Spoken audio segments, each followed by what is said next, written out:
Season 1 of The Punisher wrapped up with a nice bow on top. Billy Russo was put out of commission, and Frank Castle got a clean slate and the chance to move on. But if you really thought The Punisher would actually move on and lead a peaceful life, that ain't Frank Castle. What's up, guys? I'm Dave Klein, here with a spoiler-filled review of Season 2 of The Punisher, as well as various Easter eggs you might have missed.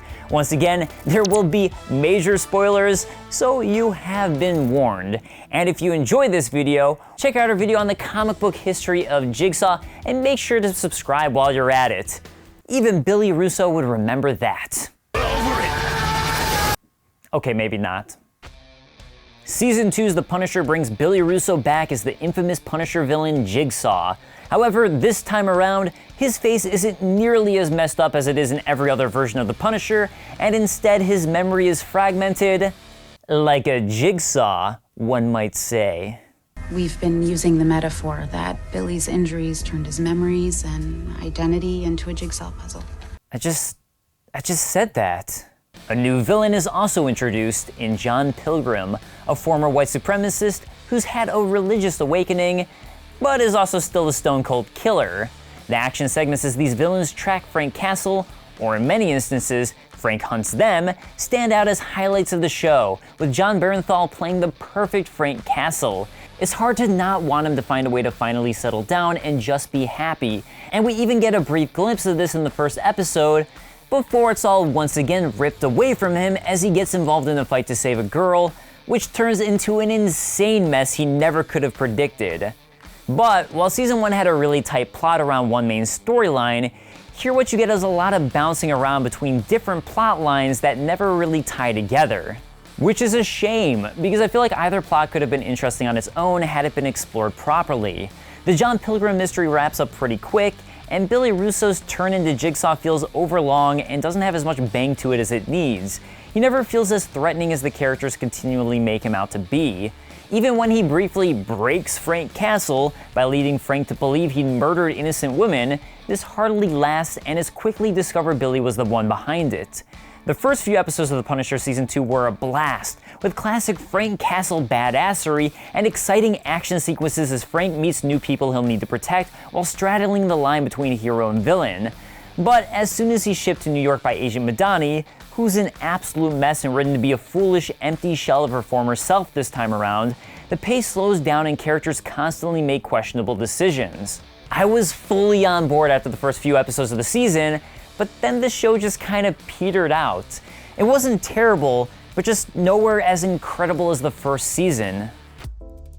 Season 2 casts a light over multiple villains, asking the questions: what makes someone evil and what makes certain actions justified? How does Jon Pilgrim justify his killings? What makes the Punisher's extreme vigilantism okay, even though he still murders hundreds of people?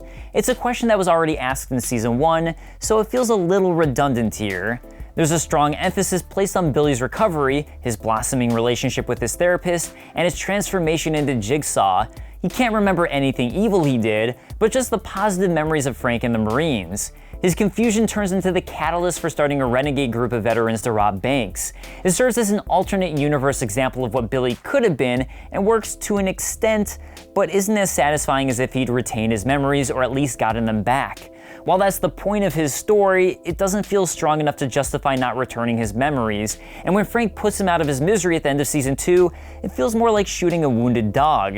His scarring is so minimal, it's hard to see why people are so startled when they see his face.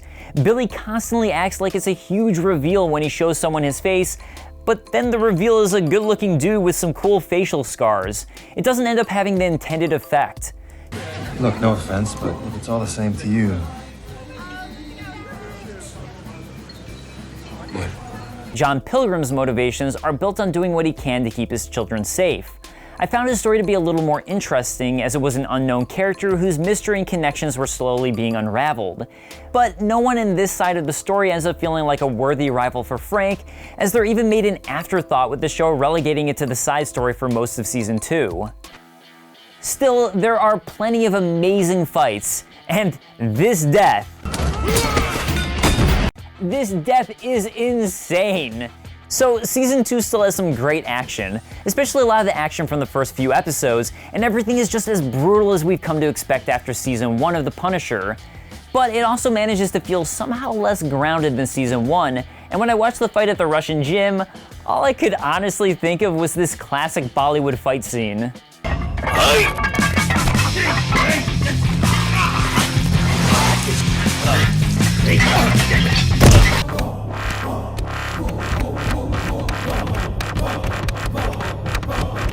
Not to say that it wasn't a good fight, just that it went even further into the territory of me needing to suspend my disbelief. While there are writing issues, the cast of Season 2 gives it their all. Jon Bernthal still plays an incredible Frank Castle and is a joy to see on screen. Jason Armour returns as Curtis Hoyle, serving as Frank's anchor throughout the season. He does a fantastic job displaying the inner turmoil of someone who has to do something they hate, and believably feels like someone who can stabilize Frank. Josh Stewart does a fine job as the comic book style villain John Pilgrim, and manages to feel both intimidating and remorseful at the same time. Georgia Wiggum plays up her charm as Punisher's slippery ally/hostage Amy. While her character's chemistry with Frank wasn't nearly as strong as Season 1's David Lieberman, I don't think her acting was at fault. Easter egg time! Like any Marvel Netflix show, we get quite a few, so here we go. Like Season 1 of The Punisher, Frank is still using the fake name of Pete for Peter Castiglione. Pete Castiglione was a free man. Castiglione being an Italian name which basically means castle, it was also first used in The Punisher Circle of Blood #1 as his original family name, who changed the name when he was 6 years old to Castle. While most of Season 2's characters are entirely new for the show, Amy Bendix and John Pilgrim have subtle comic book inspirations. In Punisher Warzone #24, Amy was a child who witnesses Frank escaping from the sewers and whom Frank asks to keep his presence secret. Frank sneaks away under the car she's in, she keeps his secret, and as he's injured, she also tells him that, quote, if he has got bad boo-boos, to put peroxide on so he doesn't get affection. Of course, Frank's presence means all hell breaks loose and he needs to save Amy's life. Outside of the name, there's not really much there, but it still could be where this character came from. John Pilgrim's connection is a little stronger, being loosely based off of the Mennonite, first seen in Punisher Max #3. Similar to John Pilgrim, the Mennonite was a former contract killer who turned religious after his wife saved him.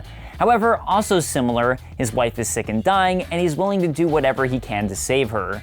While Dr. Krista Dumont is not a comic character, some have noticed parallels to Harley Quinn's backstory. Both of them offer therapy to their disturbed clients, end up falling in love with them, and turning villainous to support their lover. While it might be a coincidence, when Billy Russo is escaping from the hospital with Krista, the room number they pass by is 129, which could be a subtle reference to The Amazing Spider-Man, as Frank Castle first debuted as the Punisher in The Amazing Spider-Man issue number 129. While he made a brief appearance in Punisher Season 1, Sergeant Mahoney has a much larger role in Season 2.